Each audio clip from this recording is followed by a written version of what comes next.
जब जीव को मनुष्य शरीर में जन्म लेना होता है तो प्रकृति में वर्षा के साथ आता है, प्रकृति में वर्षा के साथ आया, और फसल में मूली, गाजर, गेहूं, अन्न, इनमें वो जीव प्रवेश करता है और उसे माता पिता दोनों पाते हैं। तो सप्तम धातु वीर के रूप में परिणित होता है जीव।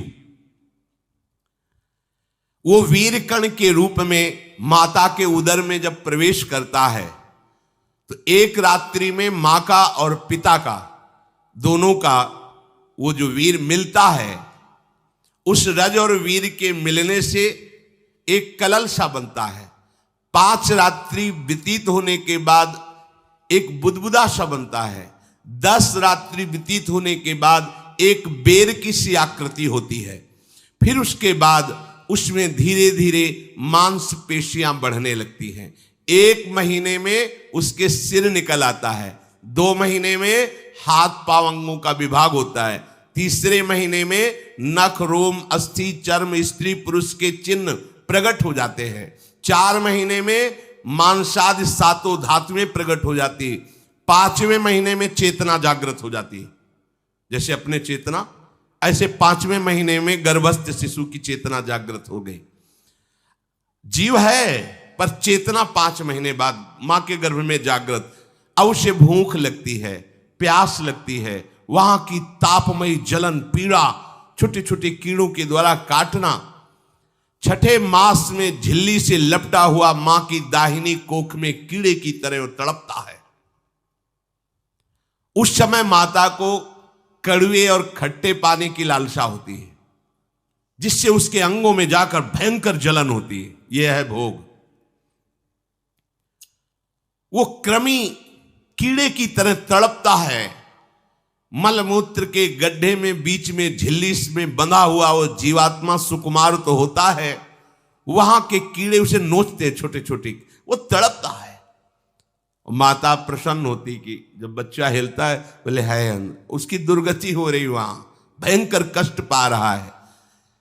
ऐसा क्लेश होता है कि क्षण क्षण में बेहोश होता रहता है। माता के खाए हुए कड़वे, तीखे, गरम, नमकीन, रूखे, खट्टे, यही पदार्थ पाने की इच्छा होती है माता, क्योंकि उसको भोग भोगना है। उसके कोमल शरीर में भयानक पीड़ा होती है जब माता ऐसे पदार्थ खाती है।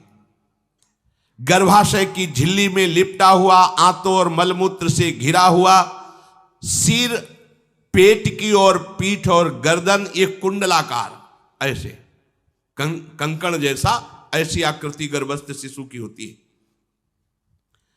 पिंजड़े में बंद पक्षी के समान पराधीन, ना तो वो हिलडुल सकता है ना बोल सकता है, बड़ा असमर्थ दुख को भोग रहा है, चेतना पूरी है। इसी समय भगवान द्रवित होकर उसे ज्ञान देते हैं, गर्भस्थ शिशु को, सबको। जे उसे ज्ञान होता है तो सैकड़ों जन्म के कुकर्म उसे याद आते हैं, सैकड़ों जन्म के।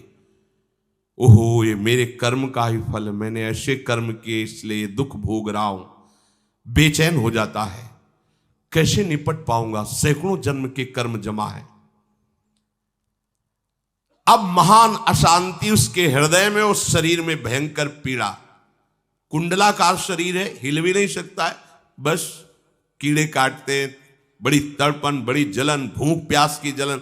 अब एक और भयानक जलन हुई, उसे स्मरण हो जाता है कई जन्मों के, सैकड़ों जन्मों के पाप कर्मों का। 7वां महीना आरंभ हुआ कि ज्ञान का उन्मेष हो गया। अब प्रसूति वायु उसे चला रही है, तड़पता है वो। सप्त धातु में स्थूल शरीर से बंधा हुआ वो जीव भयभीत होकर के पुकारता है, अगर कोई भगवान है तो एक बार मुझे यहां से निकाल दे। वो विनय करता है भगवान से, कोई अगर भगवान है जिसने मुझे इस बंधन में डाला है, एक बार निकाल दे, यहां से जाके केवल भजन करूंगा। जीव कहता, जंतुरुवाच तस्योपशन्नमवितुम जगदिच्छयात् नाना तनोर्भुवि चलच्चरणारविंदम सोहम ब्रजामि शरणम रकुतो भयम में येने दृशी गतिरदर्श सतोनुरूपा। हे प्रभु, मैं बड़ा अधम हूं।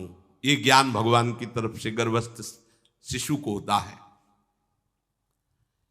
देखो, स्वयं वो इतना कष्ट पा रहा है, फिर जब आप गर्भ हत्या करते हैं तो आपका पाप कितना बड़ा होगा, सोचो। सब माताओं से विनय है, संयम से रहो, सावधान रहो। ये हत्या ऐसी नहीं कि तुम्हारे दान पुण्य से क्षमा हो जाएगी। ये जो भ्रूण हत्या है, गर्भ हत्या है, बहुत बड़ा पाप है। आप लोग अज्ञान के कारण इसको ध्यान नहीं देते, इसे खिलवाड़ समझते हो। कितना ज्ञान है। बेटी ही मां है, बेटी ही बहन है, बेटी ही पत्नी बनती है, बेटी ही किसी के जीवन को धारण करने वाली बनती है। और आपने गर्भ में देख लिया बेटी है, तुम स्वयं मां होकर उसका साथ दे रहे हो, उसका नष्ट करने के लिए। हमारी तो बात ही समझ में नहीं आती, क्या बुद्धि भ्रष्ट हो गई। अगर पुरुष का इतना महत्व है तो बेटियां ना हो तो तुम्हारी कौन सी गति होगी, सोचो जरा। जीना मुश्किल हो जाएगा तुम्हारा। तुम पुरुष किस काम के रह जाओगे। तुम्हारा अर्धांग काट दिया जाए तो तुम कैसे होगे। ये स्त्री स्वरूप अर्धांग है। जिस घर में एक मां बहन नहीं है, स्त्री स्वरूप नहीं, श्मशान जैसा वो होता है। ध्यान दीजिए, ये बहुत बड़ी गलती है जो अपनी बेटियों की हत्या करते हैं। और ये वो पाप है जो अक्षम्य अपराध है। स्त्री हत्या करना शास्त्रों में बहुत बड़ा पाप कहा गया है। फिर वो तो बच्चा है, बिल्कुल नहीं।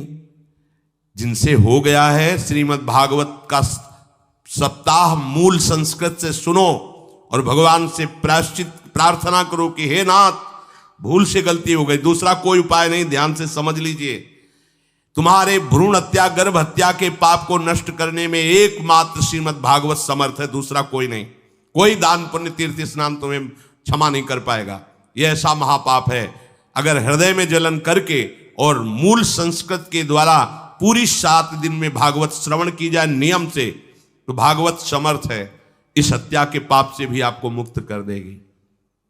जिनके ऐसे हत्या हो गई हो करवा लो, नहीं तो बुद्धि आगे भ्रष्ट करके तुम्हें हरि गुरु से विमुख कर देगा।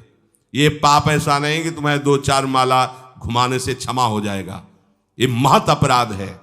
सबकी समझ में नहीं आता, समझ जाओ, नहीं तो आप जहां भी हो वहीं से भ्रष्ट कर देगा। ये अपराध नष्ट नहीं होगा, श्रीमद् भागवत की कृपा से नष्ट हो जाएगा। यह हमें बहुत विश्वास है। श्रीमद् भागवत सप्ताह की यह है ही महामहिम। प्रेत योनि को प्राप्त धुंधकारी को सीधे भगवत पार्षद स्वरूप देकर परम पद में आरूढ़ कर दिया। केवल 7 दिन की मूल संस्कृत एक भी श्लोक नहीं छूटना चाहिए। अगर सप्ताहिकी का पारायण हो तो इस भ्रूण हत्या, गर्भ हत्या से भी निवृत्ति मिल जाए। अब वो जीव भगवान को पुकारता है, मैं बड़ा नीच अधम हूं। आहा, भगवान आपने जो मुझे गति दिखाई है तो मेरे कर्म के अनुसार ही है, आपका इसमें कोई दोष नहीं। हम लोग जब कष्ट भोगते तो भगवान से कहते हैं हमने तुम्हारा क्या बिगाड़ा। भगवान ने नहीं बिगाड़ा, तू खुद देख क्या बिगाड़ लिया अपना। करो पापाचरण। अब देखो, हमने तो जीवन में कोई पाप नहीं किया और कितने गर्भ हत्या की है, कितनी खिलवाड़ समझे हो। ये बिल्कुल भयावह चीज है। आप लोगों को नहीं, हम बार बार इसीलिए कह रहे कि भयावह वस्तु है, तुम्हें बहुत ऊंचाई से घसीट के भ्रष्ट कर देगी। बहुत होश में हो, भूल के कभी ऐसा न करना जहां तक हमारी आवाज पहुंचे, जहां तक सुनाई दे। गर्भ हत्या मत करना, संयम से रहो। इस तरह का व्यवहार मत करो कि तुम्हारा मनुष्य जन्म ही व्यर्थ चला जाए। इसमें तीनों को बराबर दंड मिलेगा। गर्भ हत्या कराने वाला, गर्भ हत्या की प्रेरणा देने वाला और गर्भ हत्या में सहयोग देने वाला, जो औषधि डॉक्टर या जो भी, तीनों को दुर्गति होगी। माता, पिता, प्रेरक और कर्ता। ऐसा नहीं कि आप डॉक्टर हो तो आपको गर्भ हत्या करने का अधिकार नहीं। आप डॉक्टर हो दूसरे के शरीर को स्वस्थ करके निरोग करने के लिए, हत्या करने के लिए नहीं। कोई भी हमारा संविधान ऐसा आदेश नहीं करता कि आप गर्भ हत्या कर दो, ना भागवतिक और ना भारतीय संविधान। ऐसा संविधान आदेश नहीं करता। अब वो जीव कह रहा है कि प्रभु मेरे योग्य ही है आपने जो मुझे दंड दिया है। मैंने सुना है कि आपकी शरण में जो आता है आप उसकी रक्षा कर लेते हैं। आपकी जो शरण में हो जाता है वो इस भूमि पर, भारत भूमि पर, विश्व पर निर्भय विचरण करता है, कोई उसे भय नहीं प्रदान कर सकता। प्रभु मैं इस माता के उदर में माया का रहस्य न जानने के कारण ऐसे कर्म किए कि मैं आ गया हूं, बहुत दुख पा रहा हूं। हे निर्विकार अखंड बोध स्वरूप परमात्मा, मैं बार बार नमस्कार करता हूं। प्रभु मेरे ऊपर कृपा कर दो, एक बार इस गर्भ से निकाल दो। मैं यहां से बाहर जाकर आपका निरंतर भजन करूंगा। ये वादा करके आए हम प्रभु से सब। प्रभु ने करुणा करके हमें चांस दिया है मनुष्य शरीर। प्रभु मैं बहुत जन्मों से इस समय स्मृति आ रही, देख रहा हूं कर्मों में भटकता रहा आपसे विमुख होकर के। ये जो मुझे अभी ज्ञान हो रहा है केवल आपकी कृपा से तत्कालिक है, तत्कालिक। एक तत्कालिक वैराग्य होता है, जैसे कथा सुनियो मन में आया कि अब तो भजन ही करना है। ये तत्कालिक है, स्थायी नहीं है। इसे स्थायी बनाओ। प्रभु आप अंतर्यामी हो, आप सब कुछ जान रहे हो। तीनों तापों की शांति के लिए भक्तजन आपका भजन करते हैं। मैं देहधारी होकर जीव माता के उदर में मलमूत्र से रुधिर की झिल्ली में फंसा हुआ माता की जठराग्नि के ताप से जल रहा हूं। प्रभु एक एक क्षण में यहां विकल होकर केवल इंतजार कर रहा हूं कि किस समय मुझे यहां से निकाला जाएगा। दीन बंधु यहां से कब मैं निकलूंगा। स्वामिन आप बड़े दयालु हो। आप जैसे उदार प्रभु ने मुझ गर्भस्थ शिशु को ये ज्ञान दिया। हे दीन बंधु आप अपनी कृपा से प्रसन्न हो जाइए। प्रभु एक बार निकाल दीजिए। मैं ऐसा भजन करूंगा कि दोबारा संसार के दुख में नहीं आऊंगा। कपिल भगवान कहते हैं, हे माता, वो गर्भस्थ बालक शिशु भगवान से प्रार्थना करता है, भगवान का आदेश होता है, तत्काल प्रसव वायु धक्का मारती है। जे ही प्रसव वायु धक्का मारती तो उसको ऐसा भयंकर कष्ट होता है, जैसा पीछे लिखा है कि जैसे जिंदा किसी की चमड़ी उतारी जाए, ऐसा मां के गर्भ से निकलते समय उसे कष्ट होता है। वो अत्यंत कष्ट से व्याकुल होता है। उसी समय उसका वो ज्ञान नष्ट हो जाता है जो भगवान ने दिया था। उस समय उसकी श्वास की गति रुक जाती, जैसे किसी का गला दबा दिया जाए तो कैसा लगेगा। ऐसे ही पूरी की पूरी भागवती की स्मृति नष्ट हो गई। होश आया तब देखा कि वो बाहर पड़ा हुआ है, माता के उस मलमूत्र में सना हुआ बिष्ठे की कीड़े की तरह। गर्भवास में जो दिव्य ज्ञान प्रकट हुआ था भगवान की कृपा से, वो सब नष्ट हो गया। भूमि परत भा ढाबर पानी, तिम जीवे माया लपटानी। चेतन आई तो रोने लगा। वो ज्ञान कहां गया, वो ज्ञानदाता कहां गया। वो कहता कहां कहां। बोले थाली बजाओ, बच्चा हुआ है। और वो तो रो रहा है कि कहां, वो ज्ञान कहां गया जिसके बल से मैं कह रहा था कि बाहर निकाल दो, मैं आपका भजन करूंगा। सब खत्म ज्ञान। जो लोग उसका अभिप्राय नहीं समझते वो उत्सव मनाते हैं। बालक हुआ है, वो रो रहा है, वो कहां गया ज्ञान, कहां कहां कहां। छोटा बालक यही रोक कहता कहां। अभी जो ज्ञान उत्पन्न हुआ था, जो अभी भगवान का बोध हुआ था, वो कहां गया, कहां गया। घर परिवार के लोग उसका पालन पोषण करते रहते हैं, उसमें कोई निषेध करने की शक्ति नहीं हो रही। मच्छर काट रहा है, दुख हो रहा है, हटा नहीं सकता बालक। उस जीव को शिशु अवस्था में जब कपड़ों पे लिपेट कर ऐसे लिटाया जाता है तो इतना कोमल त्वचा होती कि कपड़े भी उसको, जैसे खुजलाहट है, पीड़ा है या जलन है, बिल्कुल कोमल त्वचा होती, कुछ नहीं कर सकता वो, बस रो सकता है। ना खुजलाने की, ना करवट बदलने की, ना उठने की कोई सामर्थ्य नहीं। बड़ा कष्ट पाता है बाल्यावस्था में, क्योंकि त्वचा बड़ी कोमल होती, दास मच्छर आदि जीव उसको काटते हैं। गर्भावस्था का कोई ज्ञान नहीं रहा, सिर्फ रोना ही रोना रह रहा। इस प्रकार उसकी बाल्यावस्था कटी, कौमार अवस्था आई, पौगंड अवस्था, इनमें वो खिलवाड़ में फंस गया। जैसे जैसे बड़ा होता जाता, चेतना, गुनगुना, ये कार, ये प्लास्टिक के ऐसे उनमें मगन है। देखो ना छोटे बच्चों को, अज्ञानवश इसकी ये अवस्था कट गई। बड़े भाग्यशाली ऐसे भी बच्चे हैं जो तुतला के बोलते, उनकी मैया कहती राधा बोलो, राधा। देखो ये सौभाग्य, प्रणाम है उन माताओं को जो अपने बच्चों को भगवान नाम बुलाती हैं कि आप बोलो, श्री हरिवंश बोलो, राधे राधे बोलो। धीरे धीरे उसकी युवावस्था पहुंची। इस समय उसके अंदर एक भूत सवार होता है, जवानी का भूत है, ये सबके सवार होता है। अगर मंत्र चल रहा है तो भूत नहीं चढ़ेगा, नाम चल रहा है तो भूत नहीं चढ़ेगा, नहीं तो भूत चढ़ जाता है। ये कुछ भी करवा सकता है भूत, भूत ही तो है ना। वैसे ही पंचभूत लिपट गए, ये ऊपर से जवानी का और भूत सवार हुआ, तो जौवन ज्वर के ही नहीं बलकावा। जवानी में कोई भी ऐसा अपराध नहीं जो हो ना जाए। बड़ा भयानक इसमें स्वरूप होता है। इसमें केवल भोग, केवल भोग, एक ही दृष्टि रहती है, भोग भोगना। अज्ञानवश जब भोगों की प्राप्ति में बाधा पड़ती तो भयंकर वो क्रोध करता है, शोकाकुल होकर हिंसा कर बैठता है। जैसी घटनाएं सुनने को मिलती हैं, राक्षसी घटनाएं, ये भूत है जवानी का।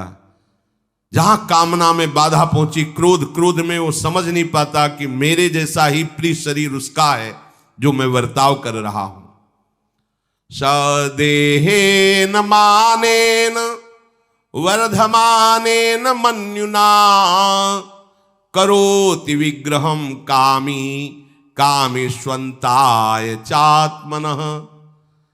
जैसे जैसे देह बढ़ता जाता है, पुष्ट होता जाता है, वैसे वैसे भोग वासना और अभिमान बढ़ता जाता है। वो काम परवश होकर अपना नाश करना शुरू कर देता है। यौवन, वो फिर खोटी बुद्धि वाला वैसे ही पाप करने लगता है जिन पापों के कारण उसकी दुर्गति हुई थी, नरक आदि की, और मां के गर्भ में आया था। देहाभिमान वश निरंतर मैं करूंगा, मैंने भोगा, मैं वो भोगूंगा। उसे ये ज्ञान नहीं रहता कि मैं वादा करके आया हूं कि भजन करूंगा और इस संसार से मुक्त हो जाऊंगा, भूल गया। इसी शरीर से उसको फिर भयंकर कष्ट भोगने पड़ेंगे। इसी का नाम संसार चक्र है। अगर कहीं उसे सत्संग मिल जाए, सन्मार्ग में चल दे, तो माया भेजती है दो प्रकार के लोग उनको भ्रष्ट करने के लिए। एक जिह्वा रसेंद्री को और एक उपस्थेंद्री जनेंद्री के भोगों का समागम भेजती है। फिर ही भोगो, ध्यान रखना, शास्त्र है, सत्य एक एक अक्षर है। जब किसी को सत्संग मिल जाता है तो सत्संग का प्रभाव होता है भगवत मार्ग में रुचि पैदा करना, प्रभु अच्छे लगना, प्रभु का नाम जप करना, सत्य मार्ग में चलना। जब तुम सतमार्ग में चलोगे तो दो प्रकार के लोग भेजे जाएंगे। बढ़िया हलवा, बढ़िया खीर, रबड़ी, लो प्रभु, पाओ, आरोगो, रसेंद्री और फिर जनेंद्री। फ्री, कोई परेशानी नहीं, भोगिए आप। फिर वो ऐसे विषयी पुरुषों का संग करके वैसे ही पहले की तरह फिर पाप करने लगता है। बहुत होश में, बहुत होश में। इनको ऐसे लोगों का संग कराया जाता है जिससे सत्य, शौच, पवित्रता, दया, संयम, लज्जा, क्षमा, यश, मन इंद्री का संयम, ये सब सद्गुण नष्ट हो जाएं, ऐसे लोगों का संग कराया जाता है। ऐसे लोग बहुत हैं, वो आपको पैसा खर्चा करके वो आपको भोग दिलाएंगे, भोगो भैया, आप इनके लिए नहीं भगवत मार्ग में आए हो, आप प्रभु की प्राप्ति के लिए आए हो। बचो, सावधान हो। ये देखो शास्त्र कह रहा है, रसेंद्री और जनेंद्री दो की सुविधा देने वाले लोग मिल जाएंगे। अत्यंत सोचनीय, मूढ़, देहात्मदर्शी ऐसे असत पुरुषों का संग करके भ्रष्ट हो जाता है। अच्छा, वो आग लगा दिए, वो चल दिए, फिर नहीं देंगे। कुछ लोग ऐसे होते हैं, ये 10 दिन अपने पैसे से आपको नशा करवाएंगे, फिर इसके बाद तुम्हें उनके पैरों में गिरना पड़ेगा, फिर मांगने से भी नहीं देंगे, पहले फ्री देंगे। आदत बिगड़ गई। ऐसे लोग मिलेंगे, मुस्कुराएंगे, हंसेंगे, आपको गले लगाएंगे, आपको लगेगा जीवन का सार मिल गया, फिर इसके बाद जूते चलाएंगे, गली में नहीं देखने देंगे। अब तुम्हारी वृत्ति बिगड़ गई, तुम उधर ही ताको, होश में, होश में। इस जीव को किसी और के संग से ऐसा बंधन, ऐसा मोह नहीं होता जैसा कामिनियों के संग से होता है। भगवान कपिल देव जी कह रहे हैं, न तथास्य भवेन्मोहो बंधश्चान्य प्रसंगतः योषित संज्ञाद यथा पुरुषो यथा तत्संग संगता। कामी पुरुषों का, कामिनियों का संग जैसा परमार्थ भ्रष्ट करता है, वैसा और किसी से नहीं हो सकता। इसलिए तुम इतना अपने को मत साधक समझ लो कि हमारा कौन बिगाड़ सकता है। उदाहरण में दे रहे हैं, प्रजापति स्वाम दुहितरम दृष्ट्वा तद्रूप धर्षितः रोहित भूताम शोनवधा वदृक्ष रूपी हतत्रपहा। स्वयं प्रजापति भगवान ब्रह्मा जी ने अपनी पुत्री को जब देखा, प्रसंग आता है, सरस्वती जी, बहुत सुंदर सरस्वती जी है, तो अपने को संभाल न सके। उनके रूप, लावण्य और यौवन के स्वरूप को देखकर भगवान ब्रह्मा जी आकर्षित हो गए। इसलिए दूसरों की तो बात ही क्या है, हम सब ब्रह्मा के ही बनाए हुए हैं, वो आकर्षित हो गए। इसलिए बलम में पश्चिमाया स्त्री मैया जैनो दिशाम या करोति पदाक्रांतान भूर्विजंभेण केवलम। हे माता, मेरी माया का बल देखो, जो अपने पैरों से विश्व को कुचल सकते हैं, ऐसे दिग्विजयों को अपने पैरों के नीचे कुचल दे, वो मेरी माया है। देखो, बलम में पश्चिमाया स्त्री मैया जैनो दिशाम, जो 10 दिशाओं पर विजय प्राप्त कर सकते, उनको भी घुटने टिकवा दे, ये मेरी माया है। संगम न कुर्यात् प्रमदा सुजातु योगस्य पारम परमारुरुक्षु मत्सेवया प्रतिलब्धात्म लाभो वदंति या निरय द्वारमस्य। श्री भगवान कह रहे हैं, अहो मेरी इस माया का बल देखो। इसलिए जो मेरे को प्राप्त करना चाहता है, योगारूढ़ होना चाहता है, भजन में आगे उन्नति चाहता है, उसे चाहिए जो तुम्हें भ्रष्ट करने के लिए इशारे करे, चाहे स्त्री हो चाहे पुरुष, तजिए ताहि कोटि बैरिशम यद्यप परम सने। वो मित्र नहीं, वो माया के द्वारा भेजा हुआ दूत है। चाहे कोई भी हो, होश में तुम समझते हो कि बाजी जीत गए, भाग्य खुल गए, तरस रहे थे भोगों के लिए, मिल गए भोग। अरे नारकी गतियों से बचने के लिए तुम्हें अवसर मिला था, फिर नरक जा रहे हो। तुम समझते हो कि इसको भोग ले तो सुखी हो जाए, उसको जो भोग रहा है वो समझता है उसको भोग ले तो सुखी हो, उसको वो पूरी सृष्टि इसी भ्रम में फंसी हुई है। होश में हो जाओ। जो परम पद चाहता है, भजन करना चाहता है, ठीक से मार्ग में चलना चाहता है, उसे शब्द भगवान के याद कर लेने चाहिए।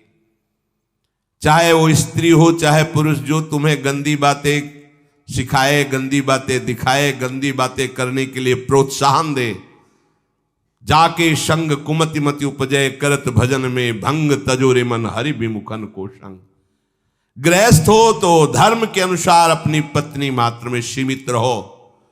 ये उद्दंडता तुम्हारा नाश कर देगी। ये जो आज नई रीतियां चल रही हैं, ये भगवान ब्रह्मा जी ने अपने पुत्रों को बुलाया। चारों युग ये पुत्र हैं भगवान ब्रह्मा के, सतयुग, त्रेता, द्वापर, कलयुग।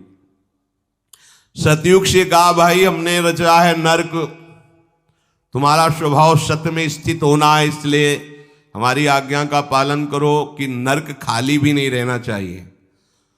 तो उनका पिताश्री, जब हमारा स्वभाव आपने ही रचा है तो मेरे राज्य में कोई नरक जाए, भूल चूक से किसी को नरक नहीं जाने देंगे। त्रेता से कहा तो उन्होंने कहा कोशिश करेंगे अपने बड़े भाई का अनुगमन करने की। द्वापर से कहा तो उन्होंने कहा कोशिश करेंगे आपकी आज्ञा का पालन करने की। समझना। लेकिन जब कलयुग आया तो मुस्कुरा के बोला, पिताश्री जैसे बड़े भैया ने कहा मेरे राज्य में कोई नरक मेरी जानकारी में नहीं जा पाएगा, ऐसे ही मेरे राज्य में कोई स्वर्ग या परम पद मेरी जानकारी में नहीं जा पाएगा। मैं सीधे हाउसफुल करूंगा नरक। देख लो ना, शराब पीना, व्यभिचार करना, जुआ खेलना, चोरी करना, हिंसा करना, इसके प्रधान स्थान है। ब्रह्मा जी से कहा आप चिंता मत करो, जैसे बड़े भैया कहते हैं कि हमारे राज्य में कोई नरक नहीं जाएगा, ऐसे हम आपको वचन देते हैं। अगर हमारी दृष्टि पड़ी तो न स्वर्ग जाने देंगे न परम पद में जाने देंगे। तभी महाप्रभु कहते पाए जान जगत में सब जन कपटी कुटिल कलयुगी टंचू। कलयुग ने सबको देख रखा है, सबको अधीन कर रखा है। अगर बच सकते हो तो एक हरिनाम है, राधा नाम है, जो कलयुग का प्रभाव नहीं पड़ने देगा। इसलिए होश में, चाहे वो पुरुष हो या स्त्री हो, रिश्तेदार हो, नातेदार हो, कोई हो, जिसके संग से भोग वासना बढ़े, भगवत विमुक्ता हो, दूरी बना लो, तत्काल दूरी बना लो। वो मित्र नहीं, वो भारी दुश्मन है, जो तुम्हें फिर वही दुर्गति में ले जाएगा जो गर्भ में वादा किया वो नहीं कर पाओगे। भगवान कह रहे मैं इसलिए मना कर रहा हूं कि ये खुला हुआ नरक का द्वार है। वदंती या निरय द्वारम अश्य, निरय माने नरक का द्वार, अश्य माने ये भोग विलासिता खुला हुआ नरक का द्वार है। इसका भाव यह है कि इसमें सुख तो है नहीं, सुख भासता है। भासना और है में अंतर है। जैसे रेत में हम देखते हैं सूर्य की किरणें पड़ने पर निर्मल जल भासता है, और प्यास के कारण हम दौड़े तो वहां बालू ही मिलेगी, फिर आगे भासता है, फिर भागे तो फिर भागने से प्यास बढ़ती जाती है, पानी मिलता नहीं। ऐसे ही परस्पर आकर्षण में सुख भासता है, होता नहीं। जब हम उसको स्वीकार कर लेते हैं तो एक मन में उदासी आती कि यहां वो तो मिला नहीं जो चाह रहे थे, तो वो दूसरा दिखाता है, वो आगे, वो उधर गया, तो फिर वो पूरा जीवन नष्ट हो जाता है। और मिला नहीं क्योंकि है नहीं, भासता है, सुख भासता है नहीं। प्रभु में सुख भासता नहीं, प्रभु में सुख है, भासता नहीं है। इसलिए जो भासता में लगे वो प्रभु में नहीं लग पाते, क्योंकि यहां भासता नहीं है, वहां भास रहा है, और है नहीं। यहां है, भास नहीं रहा है तो है का परिचय नहीं है, इसलिए वो यहां लग। और जो लग गया तो नाच नाच के मीरा जी कहती पायो जी पायो मैंने राम रतन धन पायो। पति है। प्रथम रात्रि में मीरा जी ने राणा साहब से कहा कि आप हमारी बात शायद समझ सकते हो, आप हमें स्पर्श मत करना। मैंने सुहाग गिरधर के नाम का भरा है, मैं तुम्हारी पत्नी नहीं हूं। लोक व्यवहार के कारण तुम पति रूप में आए हो, तो मैं चाहती हूं कि तुम मेरा सहयोग करो। मैं एक पतिव्रता हूं गिरधर की। मेरे तो गिरधर गोपाल बैठे थे एक ही सैया में, उतर के चरणों में बैठ गए। मीरा जी के चरण पकड़े के अहो भाग्य, मुझे ऐसे सौभाग्य मिला कि आपका पति होने का। एकांत में आप हमारी गुरु होंगी और समाज में आप पत्नी का स्वांग करेंगी, जिससे आपको विक्षेप नहीं पड़े। आजीवन निर्वाह किया, एकांत में गुरुवत मीरा जी के प्रति व्यवहार करते राणा साहब, और व्यवहार में मीरा जी पत्नी जैसा व्यवहार में बाहर, और अंतर में ऐसी सदगति हुई राणा की जो बड़े बड़े योगियों को दुर्लभ है। वो मीरा जी जीवन में कभी भी किसी भोग को स्वीकार नहीं किया। गिरधर के रंग राची, सब भोग चरणों में लुट रहे थे।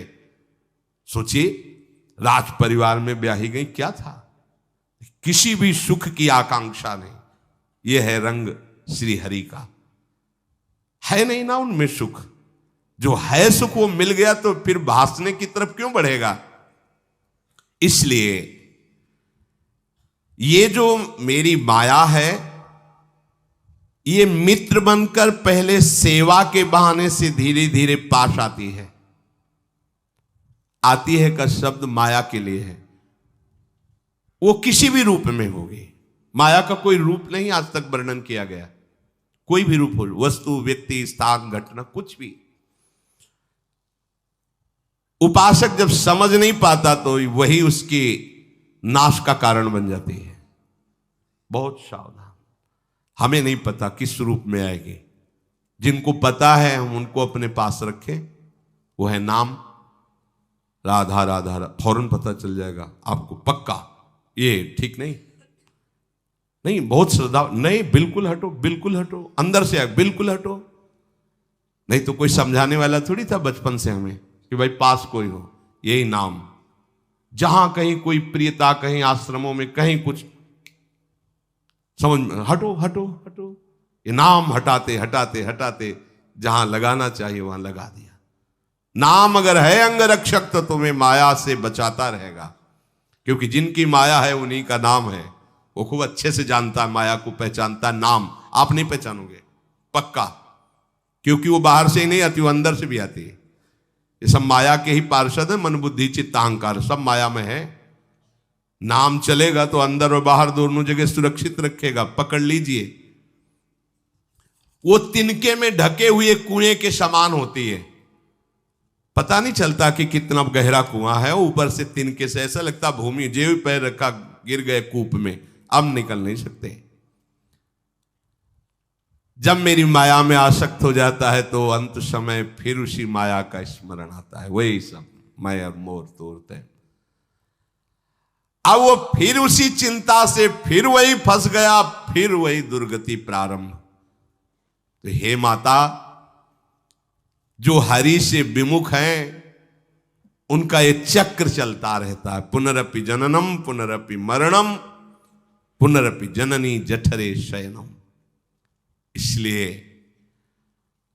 मुमुक्षु उपासक को चाहिए कि ना कोई भय स्वीकार करो, डरो मत माया से। देखो भगवान के वचन, ना किसी के सामने दीन हो। भक्ति की दैन्यता अलग है, विषयों की दीनता नहीं। ये साधु में कभी नहीं हमने देखा, किसी भी साधु में ये नहीं। साधु है ये नहीं होगा जब मर जाए पक्का, और साधुता नहीं है तो फिर इतना ही है, फिर और रही क्या गया है। फिर साधुता में ये तो नहीं होता पक्का। हम कहते हैं बहुत हजारों संतों से मिले, ये नहीं होता। अरे रिद्धियां सिद्धियां मारी घूमती पीछे, वो हाथ फैलाएंगे। हाँ, आचार्य आदेश के कारण रोटी मांगते हुए बड़े बड़े सिद्धों को देखा गया है। टुकड़े रोटी के मांगने, आचार्यों का आदेश है। भिक्षा औषधम अन्नम, भिक्षा रूपी अन्न रूपी औषधि से उदर पोषण करे, ऐसा आचार्य।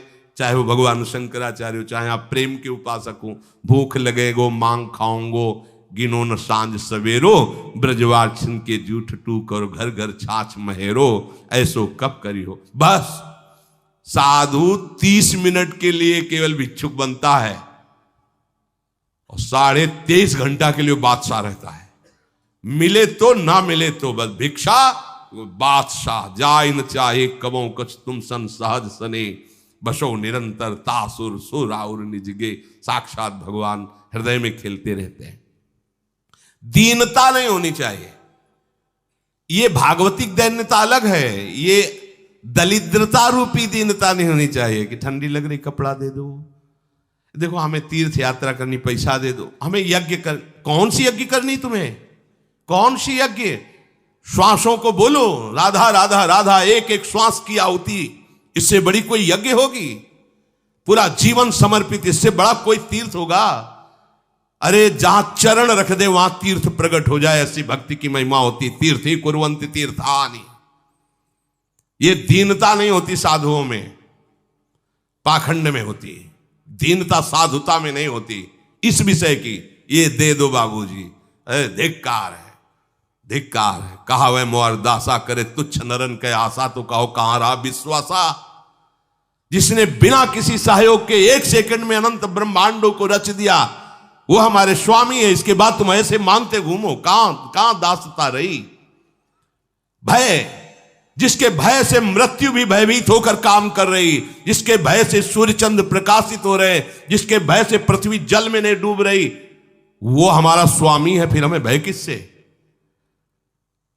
मोह, चराचर जगत मेरे प्रभु का अंश, बस इस बात से प्रीति है। कोई शारीरिक संबंध से नहीं, माता पिता भाई बंधु नहीं। हमारा संबंध नाते नेह राम के मनियत सुरत सुदेव, जहां लो जितने भी संबंध है केवल आराध्य देव के संबंध से। बस निसंग भाव से वो फिर भगवत प्राप्त हो जाता है। ये सावधानी रखनी। निसंग भाव, कोई मित्र नहीं, कोई शत्रु नहीं। इस माया में संसार से मुक्त होने का यही उपाय है।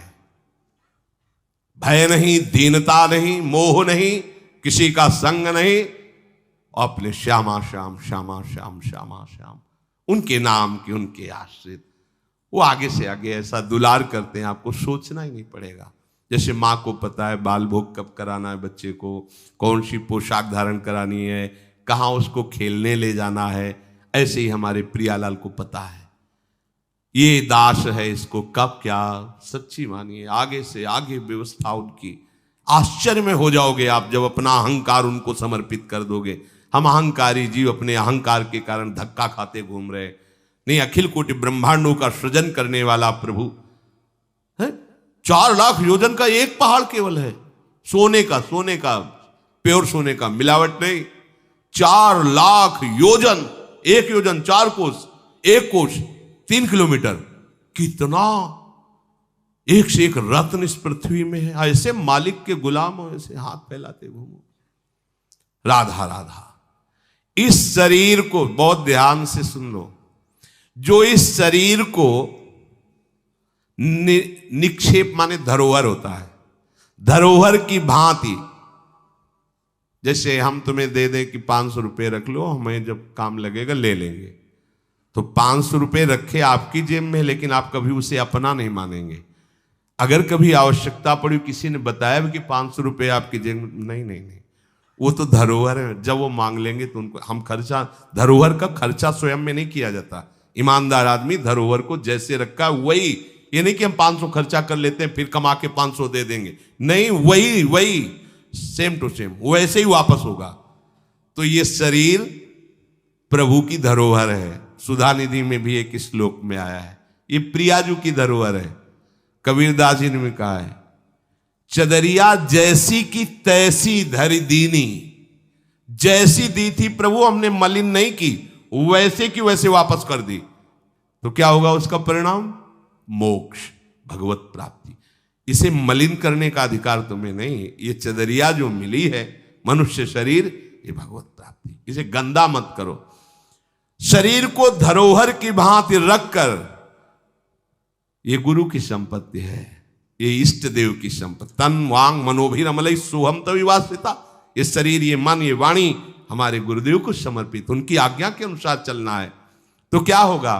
अनासक्ति बढ़ेगी, किसी से कोई राग नहीं। अनासक्त होकर वो भगवत प्राप्त हो जाएगा। एक ही उपाय समस्त दुखों से बचने का, मामुपेत्य। जो मेरे आश्रित हो गया, मेरा भजन करता है, पुनर्जन्म नहीं होता उसका। क्योंकि दुखालयम शाश्वतम, संसार में वही जवानी, वही बुढ़ापा, वही रोग, वही योनियों में भटकना। थोड़ा तो थक जाओ। तुम्हें नहीं चाहिए दिव्यता तो कम से कम इतना समझ लो।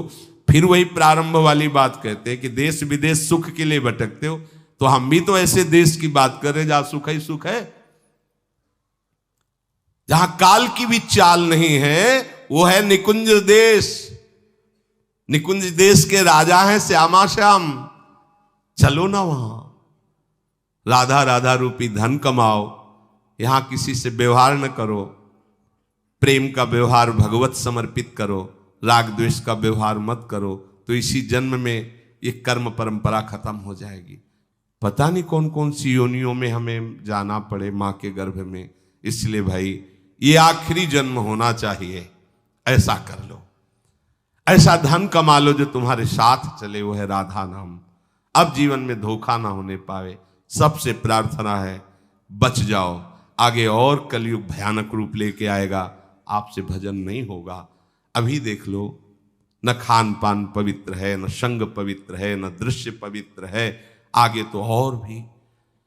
ये ऐसा समय पैदा करेगा कलयुग कि कोई राम कृष्ण हरि नाम सुनाई नहीं देगा। भा भ्रष्टाचारा सब संसारा धर्म सुने नहीं, कहीं स्वाहा स्वधा तो खत्म होता जा रहा है। देख लो, पहले यज्ञों की भरमार होती थी, कहां यज्ञ हो रहे हैं। ऐसे ही अभी सत्संग सुनने को मिल रहा है। कितने जगह सत्संग होता है, भगवत प्राप्ति का कितनी जगह सत्संग होता है, खोज लो आप पूरे भारत में। कितनी जगह शुद्ध शास्त्र सम्मत भगवत मार्ग की बात मिलेगी। कितने नाम जापक रह गए हैं वास्तविक। आगे चल करके आपको सपोर्ट ही नहीं मिलेगा भक्ति का। जैसे अभी डरने लगे कि अगर तिलक लगा के जाएंगे तो ऑफिस वाले क्या कहेंगे, स्कूल में तो कंठी और तिलक ही नहीं धारण करने दिया जाता। बच्चे कहते हैं, घर में कहते हैं तुम सुहागवती हो, कंठी तो विधवा धारण करती हैं। कैसा दुर्बुद्धि घर वाले। और ठाकुर सेवा ये तो विधवाओं का काम हुआ। सच्ची सौभाग्यवती वही है जिसने ठाकुर सेवा स्वीकार कर ली। सच्चा मंगलसूत्र कंठी ही है जिसने हरि का पहन लिया। कैसी मंद बुद्धि है लोगों की। ऐसी मतलब सौभाग्यवती भी कंठी पहन सकती हैं, तो हमें लगता है इससे बड़ा दुर्भाग्य क्या होगा, हम इसे सौभाग्य मानेंगे। राम हरि कृष्ण बोल न पावे, कंठी न धारण करे, रज न धारण करे और उसे सौभाग्यवती, तो कौन सा सौभाग्य। मरण धर्मापति, कुछ दिन में वो भी मरेगा, फिर बनना क्या बनना। न भजन लायक रह जाओगे, न संसार लायक रह जाओगे। प्रार्थना मान लो, थोड़ा कड़ुआ लगेगा लेकिन बहुत मीठा है परिणाम इसका। यत् अग्रे विस्मयो परिणामे अमृतोपमम। जिसमें शुरुआत विष जैसी लगे उसका परिणाम अमृत में होता है। खूब भजन करो और इसी जन्म में श्री जी को प्राप्त करो। श्री राधा वल्लभ लाल।